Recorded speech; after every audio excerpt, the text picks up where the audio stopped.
Muchísimas gracias, senador presidente, compañeras, compañeros senadores. El calendario cívico mexicano, desde mi punto de vista, lo quiero decir con mucho respeto, se ha convertido hoy en día en el objeto más temido del gobierno federal. Ya lo vivimos el pasado 18 de marzo, cuando desde el Monumento a la Revolución y en numerosas ciudades del país, los hombres y mujeres leales a México se manifestaron dispuestos, con patriotismo, a participar en las tareas necesarias que nos lleven a recuperar el petróleo y el sector energético en su conjunto, que fueron privatizados a través de la reforma respectiva por el gobierno y sus aliados. Ya he reiterado que con la reforma energética se sacrifica lo nacional del patrimonio para hacerlo patrimonio individual y que se despoja de futuro a numerosas generaciones de mexicanos. Pero también he dicho que no vamos a descansar hasta recuperar el petróleo para el país, hasta que se efectúe la consulta popular y que nos pregunten a todas y a todos sobre esta simulada venta del país que perpetraron.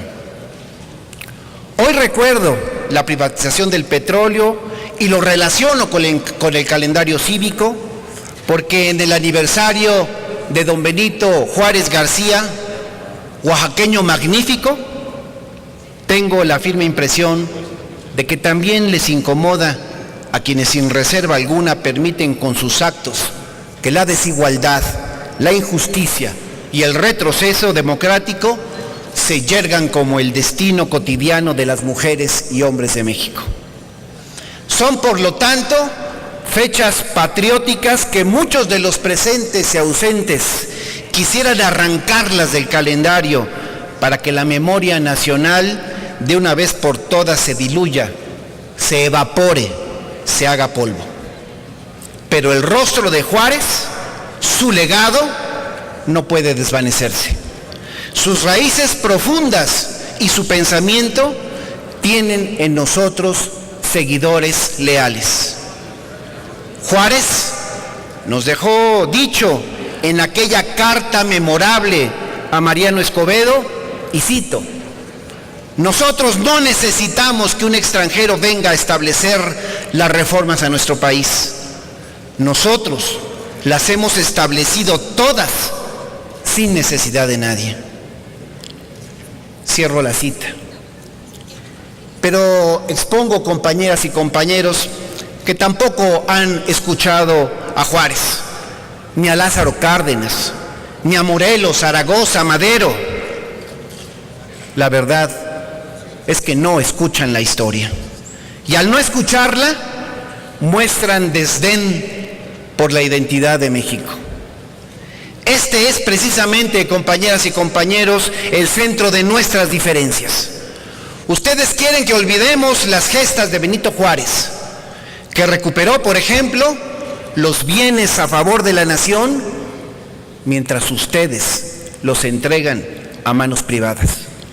Ustedes quieren que permitamos la explotación de las trabajadoras y trabajadores del petróleo bajo contratos y condiciones desfavorables, mientras Cárdenas y el pueblo de aquel entonces lo hicieron todo por fortalecer esas mismas fuentes de trabajo y condiciones laborales.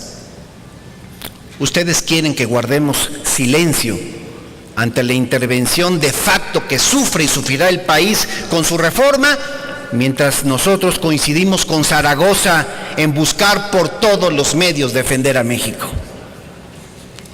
Ya Benito Juárez les decía a los vencedores del 5 de mayo, herederos de Ignacio Zaragoza: un enemigo injusto nos trae la guerra y avanza ya sobre nosotros, porque nos cree débiles y degradados. Aprestaos al combate y probad al orgulloso invasor, que México vive, que México no sucumbirá al capricho de ningún poderoso, porque defiende la causa de la justicia, de la civilización y de la humanidad, y porque cuenta con hijos leales y valientes como vosotros. Esas son, compañeras y compañeros, las diferencias entre ustedes y nosotros. Ustedes quieren entregar al país, nosotros hacerlo aún más grande. Porque nadie en sus cabales puede comprar, por ejemplo, comparar el proceso de la reforma de Juárez con las injustas reformas del actual régimen. Y para decirlo más gráficamente, en 1860, el 4 de diciembre para ser exactos, se decretó uno de los ordenamientos más emblemáticos de aquel proceso, la Ley de Libertad de Cultos, cuyo artículo primero consagró la protección del ejercicio del culto católico y de los demás que se establezcan en el país como expresión y efecto de la libertad religiosa. Es decir, se atendió el derecho de las personas a creer y a ejercer su religión sin ninguna restricción ni obligación civil de por medio. Hoy acudimos a lo contrario. Y no me refiero, claro, a religión alguna, ni a asociación eclesiástica relativa. Me refiero al retorno al culto institucional al Ejecutivo, a la manera en que a últimas fechas han regresado las antiguas prácticas de culto desmedido a la personalidad de un solo hombre por sobre las disposiciones de sus propios programas partidistas e inclusive sobre la voluntad de sus bases y militancia. El culto moderno que pretende restituirse en México es prueba suficiente de que el espíritu republicano de Juárez les es completamente ajeno. La división de poderes, por ejemplo, pilar del republicanismo, es un mecanismo que les incomoda y por eso lo atropellan. Es decir, hay una fuerza hoy en el poder que pretende restaurar no solo un proceso de reforma como se publicita, sino el gobierno de un solo hombre, como lo pudieron imponer durante buena parte del siglo pasado en nuestro país. Pero nosotros somos juaristas.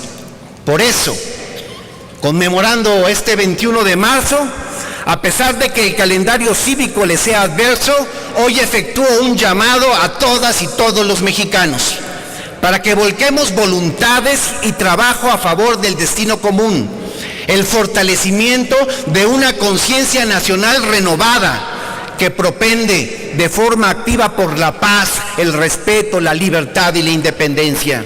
Y quien piense que la lucha de Juárez por estos valores culminó con su muerte, basta con referirle que hoy, a más de 208 años de su nacimiento, lo traemos a la memoria para dejar claro que todo por lo que él lidió está vigente, porque tanto los triunfos como las derrotas son pasajeras y por eso solo el trabajo es permanente. Así que, compañeras y compañeros, nuestro compromiso con Juárez tiene un nombre: trabajo para México, trabajo sin descanso, trabajo con pasión, como él lo dijo durante su vuelta con triunfo a esta Ciudad de México en 1867. Trabajemos, cooperemos todos para poder legar una patria a nuestros hijos en camino a la prosperidad, amando y sosteniendo siempre nuestra independencia y nuestra libertad. Trabajo para México, nuestra razón juarista de cada día. Muchísimas gracias por su atención. Es cuanto, senador presidente. Gracias.